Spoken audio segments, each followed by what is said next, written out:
Hey everyone, I'm going to read a little something out of a book and you let me know if you like it. Humans like to use their opposable thumbs and clever minds to interact with their environment.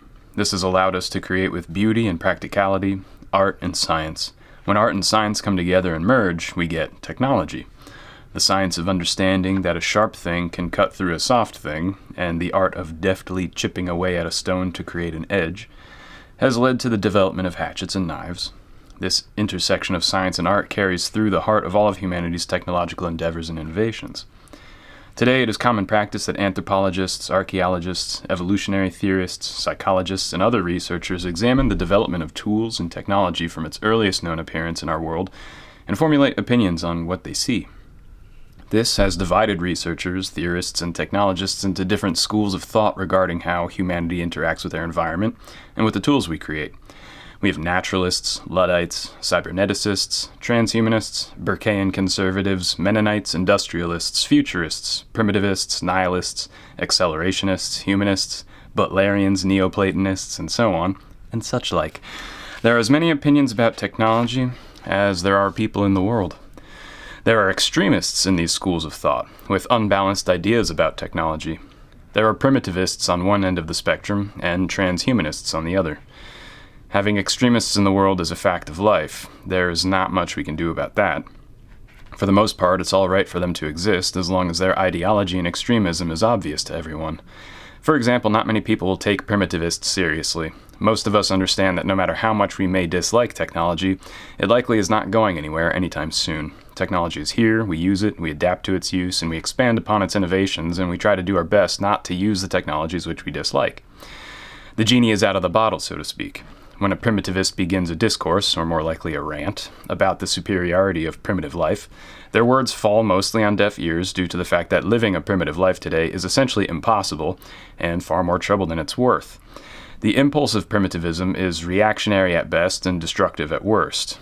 This is clear and obvious to most people, and we leave these extremists their little groups to plot the overthrow of industrial civilization, write their manifestos about how much they hate airplanes, or build some Neolithic-style commune. They are more of a nuisance than a threat, and their ideology will never likely take root in our social consciousness. However, on the other end of the spectrum, this next group of extremists are not recognized as extremists.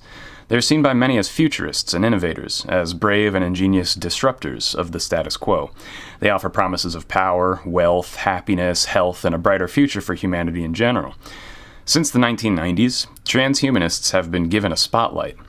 They have written and published countless best-selling books, they have been interviewed on the most popular and prestigious journalistic programs, and have been given softball questions and the weakest challenges to their beliefs by these so-called professional journalists, allowing them to proselytize to their heart's content. The media and academia have given them a veritable soapbox to stand on, nay, a pulpit from which to preach their good news to the Gentiles begging for enlightenment and salvation. Thankfully, modern academia is no longer as monolithic as it once was. There is currently healthy and much-needed pushback coming from bioethics councils and technological outcomes think tanks. Transhumanists boldly discuss their theories as if they are facts. They attempt to predict the future as if they are visionary prophets who have understood the portents of the times. They are so certain of the beneficial, near-utopian future outcomes of the application of new discoveries in biomedical technologies, computer science, pharmacology, and genetic science, even though many of these technologies and their uses are still entirely theoretical, or have only seen limited success or even outright failure in small clinical and experimental applications. They are like a radical priesthood of a new cult, attempting to swell their ranks through missionary preaching and conversion. They believe that striving toward transhumanism is the most natural and basic urge that humanity possesses, and they will attempt to convince you that everyone is a transhumanist in their heart of hearts according to human nature itself. To some, it is even considered a moral imperative to support transhumanists in their ventures to alleviate human suffering and expand human capability. I've heard the argument that if you use even so much as a rock to smash open an oyster, you are a transhumanist, or maybe a transodourist. You have used the technology to augment your abilities. You have merged with a thing outside of yourself to accomplish a task with ease that would have otherwise been very difficult with your hands and faculties. A rock turned into a flint axe, which turned into a pulley system, which turned into a steel hammer, which turned into industrial machinery, which turned into computers, and so on. Therefore, genetic alterations, pharmaceutical preparations, mechanical body modifications, and digital brain-computer augmentations are perfectly normal and follow naturally from your use of a rock to smash an oyster. It is my opinion that this is an absurd hyperbole. The word exaggeration is not strong enough to describe this bizarre argument. It's the same tactic used by stage magicians and fraudulent psychics. They fill your mind with alien notions that do not belong to you, but use linguistic, logical, and charismatic trickery to make these ideas seem perfectly natural and as though you believed these things all along. Then they perform their spectacular trick after you have been conditioned with a false expectation. You are then much more likely to be deceived and believe in them, to be impressed with them, and even thank them for the experience. If you believe that using a rock, an axe, a shovel is the equivalent of putting microchips in your brain, or lopping off body parts and replacing them with machinery, or taking hormone or genetic treatments to positively select alterations to your body, then you and I have drawn the line between tool usage and transhumanism in very different places. Transhumanists may discover that they will have severe issues with phantom limb syndrome and metabolic issues once they begin replacing or adding body parts. The human being is not only a physical body, as transhumanists religiously believe. They consider their self to be nothing more than a collection of minerals and goo, so there should not be any harm in replacing minerals and goo with different types of minerals and goo. They will be in for a shock once they discover that the human being is also composed of an ether body, an astral body, a mind, and a spirit. There's a facetious question which I enjoy asking materialists, especially biologists and others who hold doctorates in the medical field. What is life? Biology is the study of life, according to the Greek. You hold a doctorate in biology, aka life study. What is life? My body is composed of carbon, calcium, iron, zinc, etc., and so is that cold corpse in the morgue over there. Why am I warm and breathing and he is not? Why is my heart beating and his has stopped? Why am I thinking and perceiving while he does not? Why can I will my body to move, yet he cannot? What is the difference between me and that corpse? To this date, I must have asked this to about 20 or 25 doctors, and I have received only one considered answer from a spiritually inclined physician. All the others have either scoffed or laughed, or accused me of ignorance, of not being initiated into their great science, or they came up with some off-the-cuff, harebrained theory that sounds more like they were attempting to convince themselves than to convince me. Just a single session of training in the occult tradition, or even an hour of qigong, would set these doctors on a path of discovery and knowledge. It really is not that difficult to discover and sense your own etheric body. Human beings have trained each other to do this for many thousands of years with predictable, replicated results, but they usually never take that first step. It generally does not occur to most of them. And I do not blame them in particular. Their educational institutions have failed them, for many reasons, both accidental and nefarious.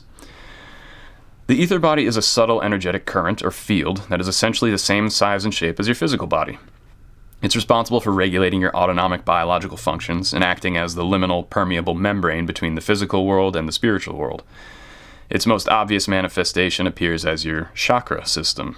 When you eat food, the thing that knows how to digest it, turn it into useful nutrients, and put those nutrients and energies into the right places is your ether body.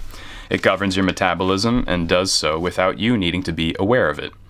Imagine if you had to know how to digest food. The level of intelligence necessary to transmute food into energy and physical body mass is beyond anything a human mind or even a supercomputer can accomplish. This process is governed by much higher spiritual intelligences. The reason your hearts beat and your lungs breathe without you having to think about it and do it manually is because your ether body automatically takes care of it, thanks to the impulses coming from the spiritual world which govern and sustain your life. An idea or impulse originates in the spiritual world, passes into the etheric world, and the ether translates and transmutes it into matter and energy, and manifests it out into the material world. The same occurs in reverse. When an alchemist states "as above, so below," the comma between these two phrases is the ether. When a person loses a limb, they often feel that limb as though it were still attached. What they are feeling is their etheric body. Although the material limb is gone, the ether body is much more resilient and retains its shape and place. The etheric body and the physical body are so closely related and similar in so many ways that it can be difficult to distinguish between the two, especially considering that sensations which arise in the nervous system and get translated into percepts for your consciousness to experience are translated not only by the brain, but also by the etheric body. Remember, your consciousness exists in the spiritual world, and so in order for a physical sensation to reach your consciousness as a perception, it must pass through the middle world of the ether. How many biomedical technologists do you think are considering the ether body when they design prostheses or brain-computer interfaces? I would imagine a number near zero. I have never read an article in a science or medical journal that even approaches this subject. I could imagine there is a number of very high-end secretive corporations and military projects that do indeed take these things into account, but I doubt we will ever see such things come to the light of day. We'll be stuck dealing with whatever the corporate hipsters in Silicon Valley, Seattle, and Chicago come up with. Dear Lord, I hope these avocado toast-eating modular synth-playing yuppies learn about this stuff soon. Developing technologies which alter the human form without understanding the complete human being is an egregious error. It harkens back to Gurdjieff's warning about altering a part of yourself before gaining enough self-awareness observations. You will put your entire being, even your external world, out of balance, and it will rebalance itself in harmful and unpredictable ways. You know, when you have a bad habit that you become aware of, then force yourself to change it, but then something else goes wrong in your life. You develop another bad habit or self-destructive impulse or disorder. This is because you did not observe yourself enough to know where your bad habits originated within you, and you change the symptom without curing the cause. Your being is in total balance, and whenever you change something, it will achieve a new equilibrium. If you change it prematurely or incorrectly, the new equilibrium will be just as bad or perhaps even worse than the previous equilibrium.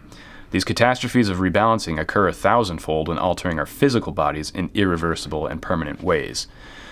The enormous rates of mental health collapse and suicide of post-operation transgender individuals should alert anyone to the inherent dangers of this type of activity.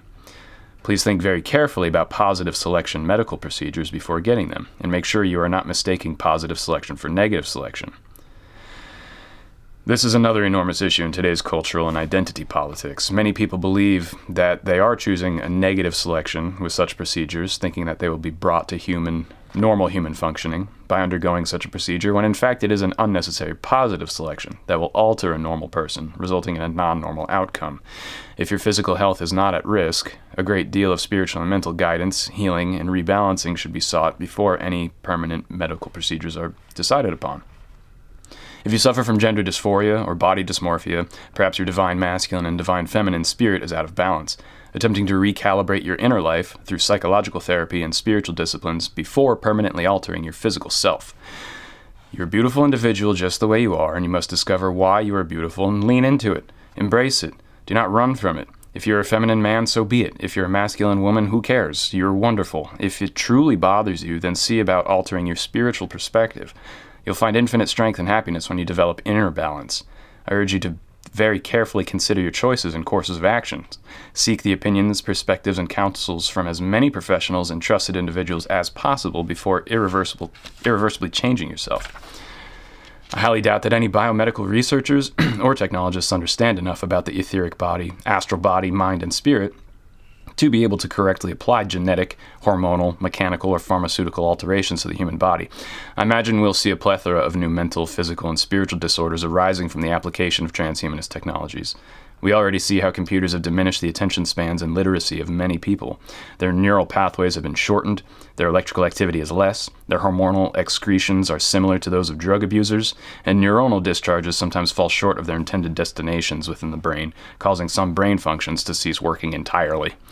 This is caused just by surfing the internet.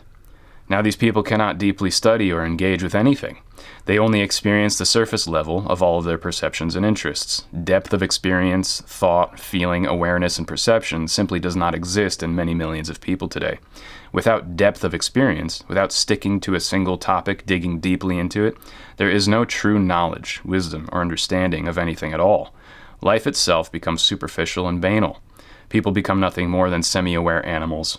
Imagine what else is in store for our glorious future once these microchips and processors are no longer just sitting on our desktops or in the palm of our hands, but are embedded in our brains and spinal cords. An interesting thing to note at this point, take it or leave it, is that the tradition, with a capital T, teaches that humans did not evolve from animals, but that many animals were actually once humans who devolved and fell down the tree of life due to poor choices. So next time you see a monkey, just imagine. That could be you in a few thousand years. The decade of the 1990s was known as the Age of the Brain. For good reason. Using modern scanning, imaging, and detection technologies, researchers were able to peer into the brain of a living person and observe some of its functions in real time on the electrical, thermal, hormonal, mineral, chemical, and electromagnetic levels. Innovators were rapidly able to use this data to wire up the brains of quadriplegics to computers and machines and allow them to actually operate these devices. Move the mouse, type words, move a robotic hand, and so on, with only their brains and some electrodes. I share in their excitement with these innovations. I do not blame them when they are filled with hope, imagination, and wonder at such an incredible thing. It's truly fascinating, and may hold the keys to some potentially wonderful therapeutic modalities that could increase general quality of life for those who need them. I would not argue out of hand against the obvious benefits for an individual of what is known as negative selection of biomedical technologies. However, there may be a spiritual cost to negative selection, a discussion of which may offend many modernists. We'll get into that shortly. Negative selection is the use of advancements in medicine to help people who are below normal human functioning and bring them to a state of normal human functioning.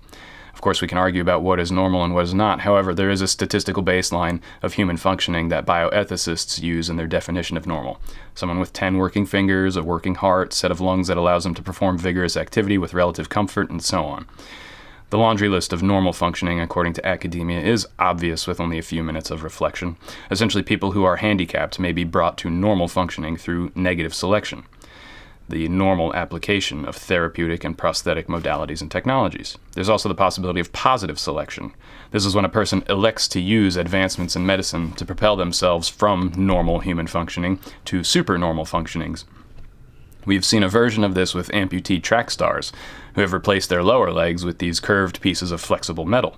While they may be missing their biological legs, they are in fact able to run faster and farther with less tax on their stamina, due to the fact that their bodies do not need to send water, nutrients, blood, oxygen, etc. to their lower legs. Their bodies are generally lighter in weight, and their footsteps are of much lower impact due to the clever design of these prostheses. But positive selection does not end there. Transhumanists consider positive selection to be the future of humanity. They theorize about mechanical shoulder blade wings that will enable a person to fly, of replaceable eyeballs that will allow for X-ray vision, augmented reality displays, and so on, of mechanical hands replete with multi-tools and versatile ball joints, of brain implants that offload calculation tasks from the gray matter to the computer processor, genetic modifications that can alter one's gender or make one taller, stronger, smarter, more talented, etc. Transhuman theorists have vivid imaginations when it comes to all of the things they wish to see humanity do with advances in biomedical technology. They see positive selection as the roadmap towards salvation, not only to cure all woes and ails, but the enabling of the indulgence of all hedonistic desires, and the key to taking evolution into our own hands and shaping our future in any way we wish and doing it quickly.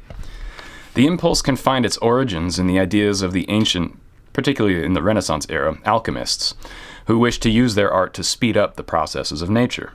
It's the Hegelian belief that art is higher than nature, as humanity can use science to more perfectly organize and exploit the processes of nature with greater efficiency, utility, and direction. On the face of it, I agree with Hegel. A gardener can grow a magnificent squash by guiding it with the proper controls. It is easy to learn and know what is good for a squash. But is it so easy to learn and know what is good for a human being? There are countervailing perspectives against the use of many of these biomedical innovations. Imagine you are a couple and you wish to get pregnant. In the near future, you may be faced with a choice. Create a child with love and sexual intercourse, or create a child with genetic manipulation and other fertilization methods. The first method comes with the possibility of congenital diseases, birth defects, genetic deficiencies, and other issues that may cause a non-normal person to be born. The other option of gene therapy will ensure that the child is healthy, intelligent, has some talent in the arts or some other field, is good-looking, tall, strong, you name it. At first consideration, you may think that, of course, you would opt for the gene therapy. Most modern people probably would. It is an obvious choice, right? You want the best possible life for your child. But would it really be the best possible life? Are you wise enough to know what the best possible life for any given individual is? This brings us to the contemplation of unconditional and conditional love. We all know someone with whom we went to school who had parents that only gave them conditional love. The child was only loved and cherished when he performed well in school, or in sports, or in extracurricular activities, or in the workforce. If he performed in a lesser capacity than what his parents expected or paid for, the child would be shunned, punished, and left out in the loveless cold. These children generally grow up to be fairly rotten or damaged adults. Any number of psychological and sociological studies of the last 100 years can demonstrate this. Now imagine if those same parents designed that child on a genetic level. They paid for him to be the world's best football player, or the greatest mathematician, or the most innovative inventor, or the handsomest model, or the most brilliant scientist, or the most talented musician, or the smartest student in school. His genes are top-notch. Now let us imagine he grows up and shows no interest in schoolwork or excelling in his classes. Maybe he decides he would rather live at a Russian monastery and pray to God all day. Or perhaps he does not actually enjoy music and would rather be an auto mechanic. Let us imagine that he decides he does not want to pursue a degree in engineering but would rather open up a pottery shop. Maybe he does not want to be a doctor or a lawyer and instead would rather pursue life as a woodsman in the wilds of Canada. It's my bet that these same parents would find less capacity to love their child. They may be racked with disappointment, resentment, and anger. Conditional love may very well increase in a society like this, and unconditional love may atrophy and die off. Parents might be filled with all sorts of unrealistic and unfair expectations for their genetically modified offspring.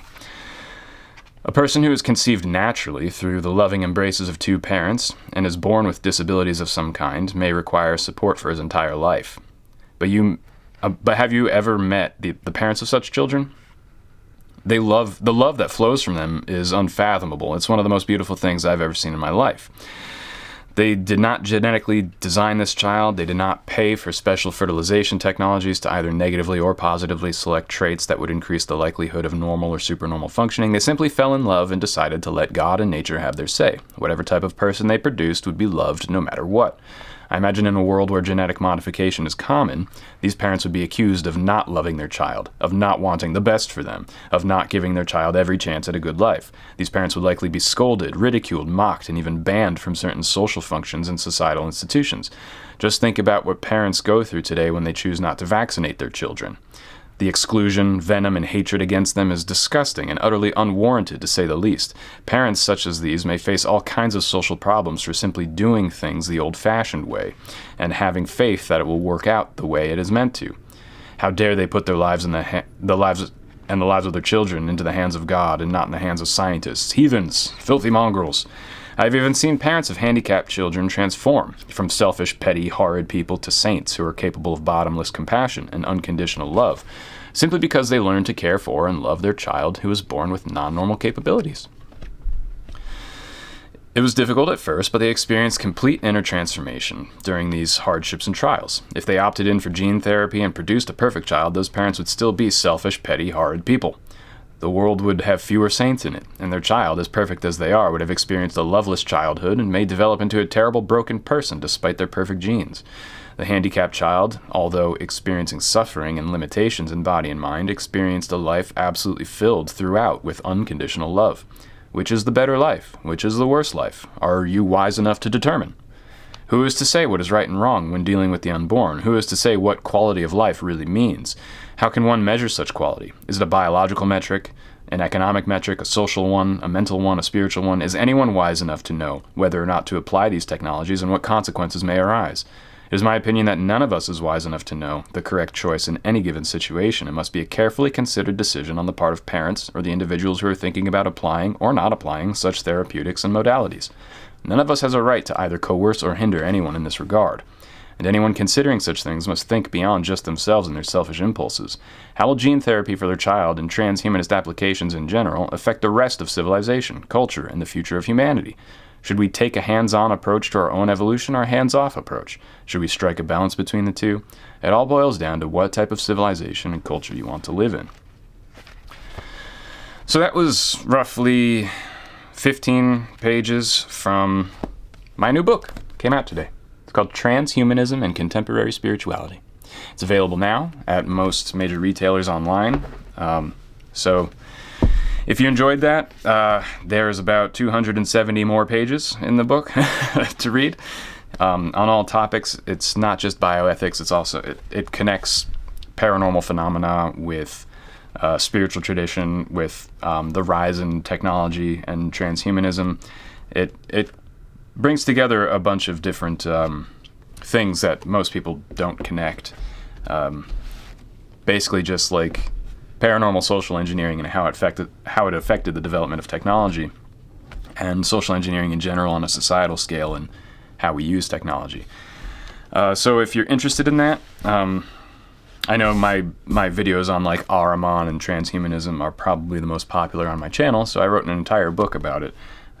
So thanks for listening. Let me know in the comments. I'll have links in the description for you, and I'll see you next time.